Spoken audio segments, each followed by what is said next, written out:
అసలు సంగతేమిటి సంధ్య? ఎవరూ సరిగ్గా చెప్పందే. ఆమె పొగరనచాలి, పొగరు, గర్వం, బోడి పెత్తనాలు ఇలాంటి వ్యాఖ్యానాలు తప్ప అసలు విషయం ఎవరూ చెప్పరు. తరచి అడిగితే రేపు మీటింగ్‌లో తేలుతుంది అన్నారు. మీరైనా నా అనుమానం నివృత్తి చేయండి. మొన్నొకరోజు హెడ్‌మాస్టర్ గారు నా క్లాస్‌కు వచ్చారు. పిల్లల చేత ఇంగ్లీష్ పోయెమ్ చదివిస్తున్నాను. చాలా బాగుందని మెచ్చుకున్నారు.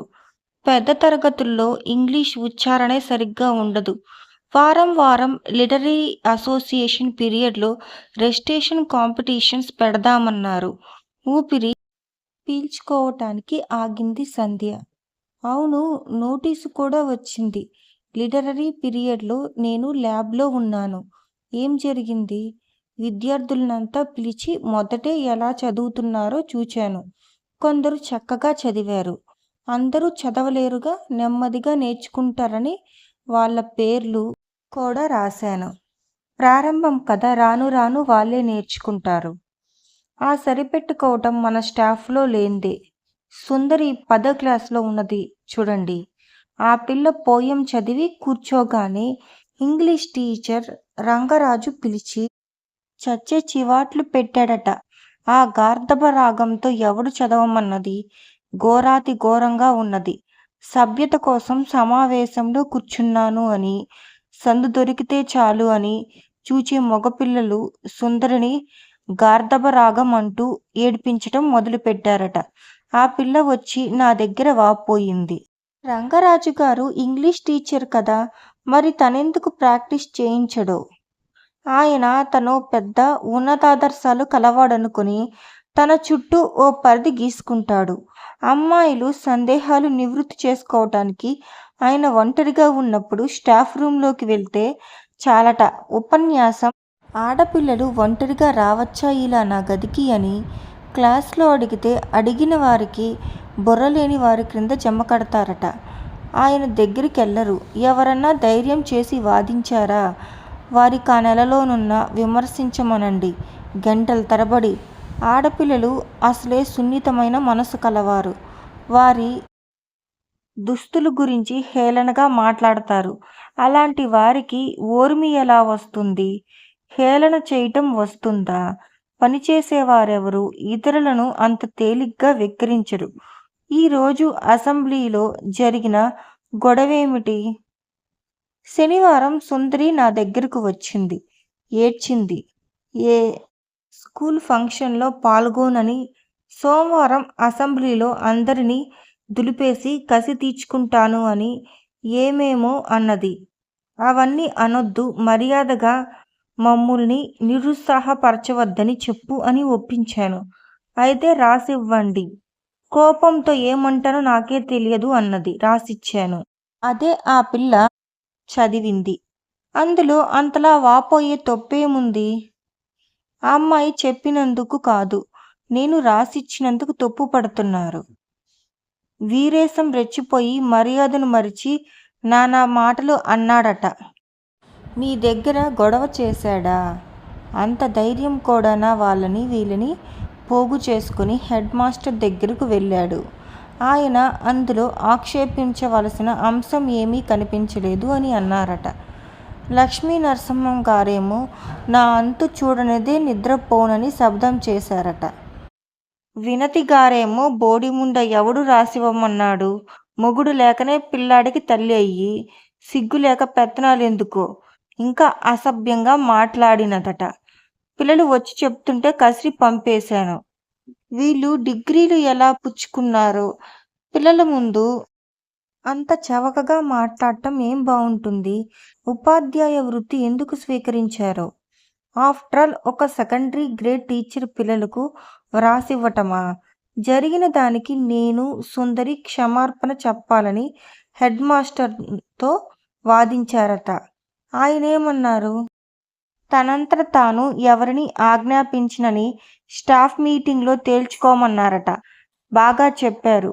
ఆయన తెలివైనవాడు. పాముని చావనివ్వరు, కర్రను విరగనివ్వరు. మిమ్మల్ని పిలిచి ఏమైనా అడిగారా? లేదు, మామూలుగా పలకరించారు.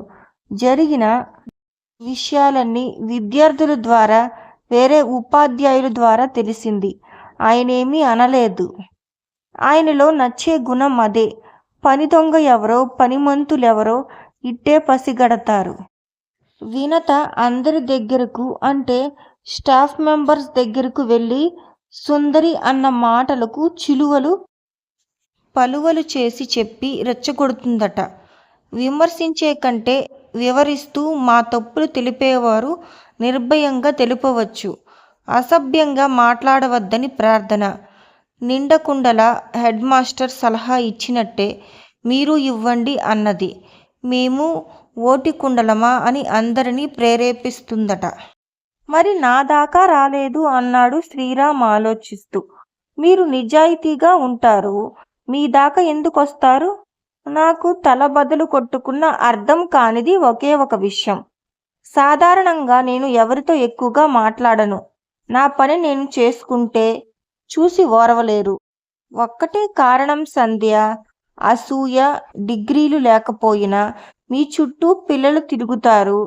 ప్రైవేటుగా కట్టి ఫస్ట్ క్లాస్లో PUC పాస్ అయ్యారు. పనిలో లోటుండని అధికారుల చేత ఎప్పుడూ ఎత్తి చూపించబడలేదు. ఏ ఫంక్షన్ అయినా లేడీస్ తరపున మీరు ఉపన్యసించటం, ప్రశంసలందుకోవటం. మీరు రాకముందు వినత ఎంత బెట్టు చేసేదని 4 ముక్కలు కాగితంలో రాసుకొచ్చి మాటలు తడబడి చిన్న వణుకుతో చదివేది. మీరు చక్కగా మాట్లాడి శభాష్ అనిపించుకుంటే ఆమె డిగ్రీకి గొడ్డలి పెట్టు కాదా? అసూయ ఇంతకన్నా ఏం కారణాలు కావాలి? నిజంగా మీరు వినరు. లేడీస్ రూంలో కూర్చుంటే చాలు అసభ్యమైన మాటలు, వెక్కిరింతలు, వేళాకోళాలు. అందుకే ఏ చెట్టు కిందో కూర్చుంటారు. మంచి పని. మీరు రేపటి మీటింగ్ గురించి దిగులు పడుతున్నారా? దిగులెందుకు? వీళ్ళ అర్థం లేని అసూయకు బాధపడుతున్నాను. హెడ్ మాస్టర్కి టైరు కొట్టి తైలం పూసి 8వ క్లాస్ ఇంగ్లీష్ వేయించుకున్నానని లక్ష్మీ నరసమ్మ గారి ప్రచారం.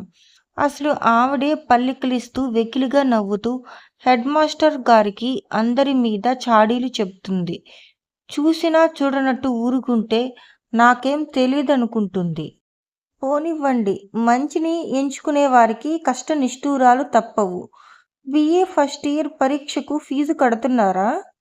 లేదండి, ఏం చదవలేదు.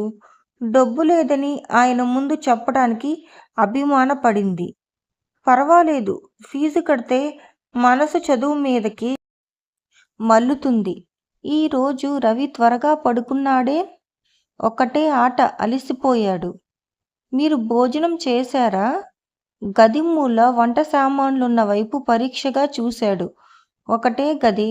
ఒక మూల అలమారా వద్ద వంట సామాగ్రి ఉంది. రెండవ మూల తాడు కట్టింది బట్టలు వేయటానికి. గుమ్మం ఎదురుగా పాత నవారు మంచము, ఓ చిన్న స్టూలు, దానిమీద పెట్టె, మంచం దగ్గరున్న చిన్న షెల్ఫుల్లో పుస్తకాలు.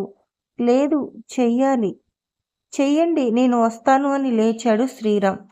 అతన్ని గుమ్మం వరకు వచ్చి సాగనంపింది. వీడియోను ఆస్వాదించినందుకు ధన్యవాదాలు. ఇంకా ఎక్కువ భాగాలు చూడాలంటే సబ్స్క్రైబ్ చేయండి. మీ అభిప్రాయాలను కమెంట్లు పంచుకోండి. తరువాతి భాగంలో కలుద్దాం.